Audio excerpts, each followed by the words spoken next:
So welcome back to my channel. This is Dom and another one of my tours around castles along the Marcher region between England and Wales, using the book Castles of the Marches by John Kinross as inspiration of visiting more than 200 castles that are situated along this border region, which historically has a huge number of conflicts between the English and Welsh.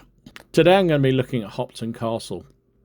It's a beautiful ruin of a keep that is situated in a village also called Hopton Castle, which is in South Shropshire, not far from the border with Wales itself, and also with North Herefordshire.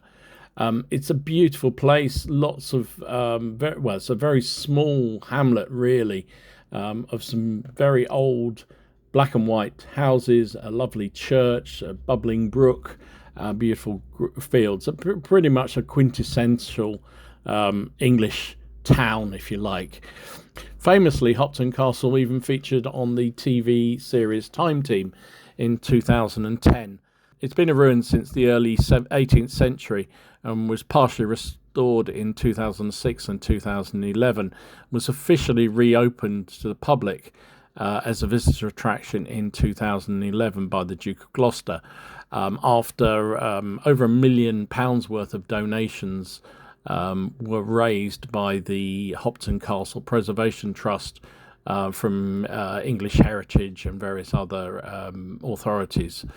The castle you see today is fundamentally based around the Norman castle that was founded in around the 12th century as a typical motte and bailey.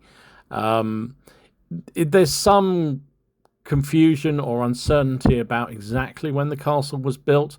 The design and the layout has definitely influences of the 11th and 12th century, but there's some suggestion by historians that actually it was maybe built a century later. Now, why the landlord would have chosen to use build a castle that was sort of out of date, if you like, is an interesting question, and some suggest that maybe it was just for sort of to show off with the local people, but we will never know. It's thought that Walter de Hopton built the original castle during the Baron Wars of the 1260s, and the bailey was fortified in stone and had a regular two-storey keep built around that time. The last Walter Hopton died during the Wars of the Roses, and the castle passed by marriage to Corbett family, and then it passed to a Henry Wallop, who died in 1642. He had married Elizabeth Corbett, and he was unusual because he and his son Robert were staunch parliamentarian supporters. And Hopton Castle is located right in the heart of what is royalist territory. So it was always going to draw the attention of the royalists, and indeed it did. And that leads to the notoriety that Hopton Castle has.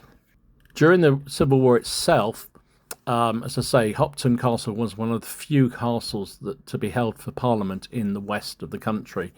In 1644, Sir Michael Woodhouse, with a force of 500 men, laid siege to the castle, which was only defended by around 30 Roundheads under the command of Samuel Moore. The garrison under Moore held out amazingly, 500 against 31 defenders, for a total of 5 weeks, which is extraordinary, and by all accounts gave a good account of themselves, refusing to surrender on multiple occasions until they eventually had to do so. If you ever visit the castle, there's some amazing storyboards which recount the developments of the siege, in some detail, and yeah, they're very impressive indeed. In fact, I was showing it with a friend of mine, showing the pictures, and he was very impressed with the quality and the detail on these boards, and it's good testament to the work of the Hopton Castle Preservation Trust to really make this site accessible and open to people to come in to learn about the history of the site itself. So as the siege came to an end, the garrison had been holding out against overwhelming odds, and had, by all accounts, fought off multiple attacks on the castle itself. But they were never going to succeed, surrounded as they were by almost totally royalist county, with 500 enemy troops trying to batter and siege them. It was inevitable that eventually the castle would fall. But and indeed they were called upon on multiple occasions to surrender, but the commander, Samuel Moore, delayed surrendering until the bailey had been taken and the entrance to the keep was put on fire, by which point he had really nothing else to do, and had to surrender.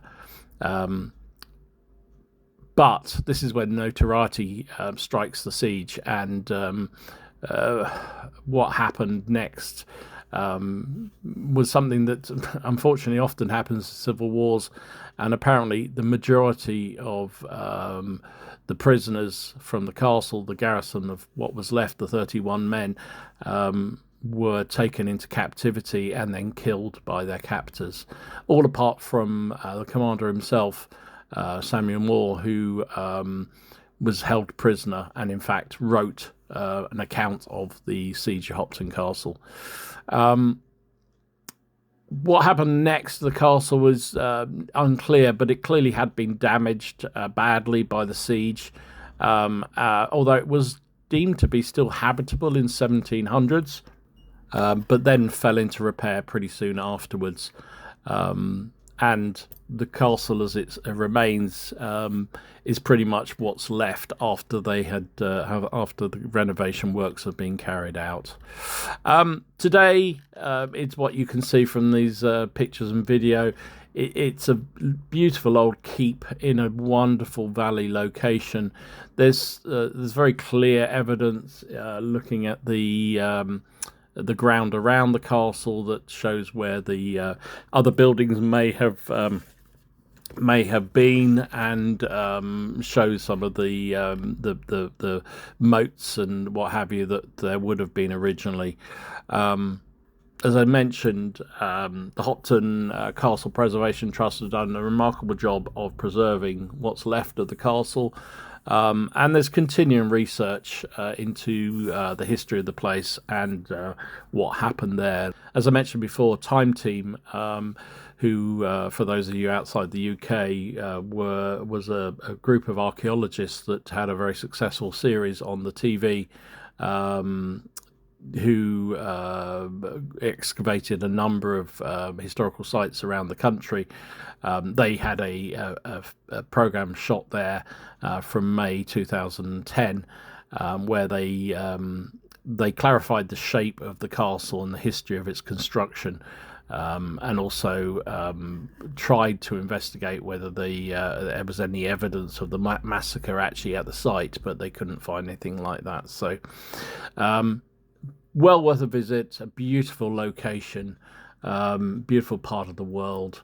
There was a house up for sale there, nearly bought it, but there's no pub, so that's a downer for me.